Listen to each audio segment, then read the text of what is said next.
Hello বন্ধুরা, চলে এলাম মা লক্ষ্মী রান্নাঘরে। তোমাদের সবাইকে ওয়েলকাম। কেমন আছো? আশা করি ভালো আছো। তোমাদের সাথে আমিও ভালো আছি।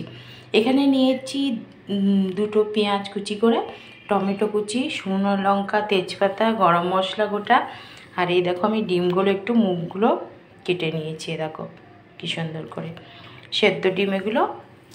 আর আমি দেখো এঁচোড় সেদ্ধ করা হয়ে গেছে, আর এখানে রসুন বাটা আছে। তো আজকে আমি বানাবো এঁচোড় ডিম, কিংবা বলতে পারো ডিম এঁচোড়। আজকে আমি বানাবো ডিম এঁচোড়। তো চলো ঝটপট বানিয়ে নিই বন্ধুরা। নামানোর সময় আর একটু গরম মশলা ঘি দিয়ে নামিয়ে নেব। চলো টাটা, বাই বাই। আমি ডিমটা ভেজে নিচ্ছি, এর মধ্যে গরম মশলা তেজপাতা অ্যাড করে দিয়েছি। ডিমগুলো তুলে নিয়ে পেঁয়াজটা দিয়ে দেবো। তো পেঁয়াজটা দিয়ে দিয়েছি, ভাজা ভাজা হচ্ছে। এর মধ্যে আমি চিনি দিয়ে দেবো 1 চামচ।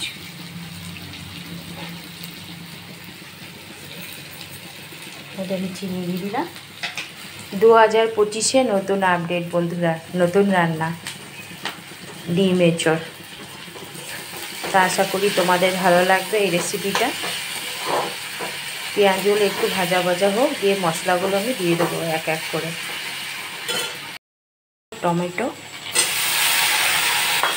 আর এরকম মশলা সব দিয়ে রেখেছি আমি, এর মধ্যে দিয়ে দেবো এক এক করে। আচ্ছা, এর মধ্যে আমি রসুন বাটাটা দিয়ে নিই, রসুন বাটাটা একবারে দিয়ে নিই।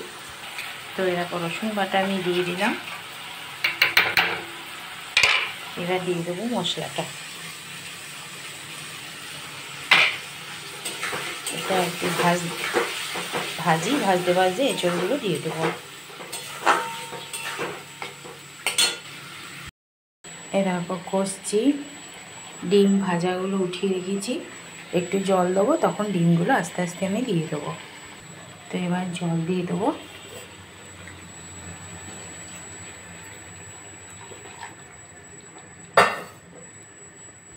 এবার আমি ডিমগুলো দিয়ে দেবো বন্ধুরা।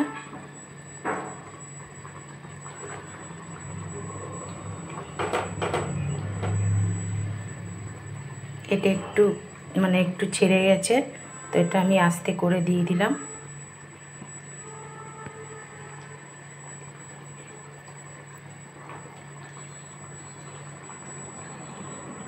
তো এবার আমি ঢাকা দিয়ে দেবো। নামানোর সময় একটু গরম মশলা ঘি দিয়ে দেবো।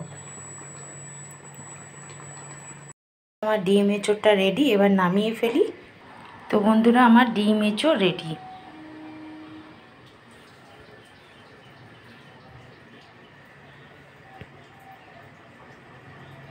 এই রেসিপিটা তোমাদের কাছে কেমন লাগলো অবশ্যই কমেন্ট করতে ভুলো না। ভালো লাগলে এটা সাবস্ক্রাইব করে পাশে থেকো। টাটা, বাই বাই বন্ধুরা।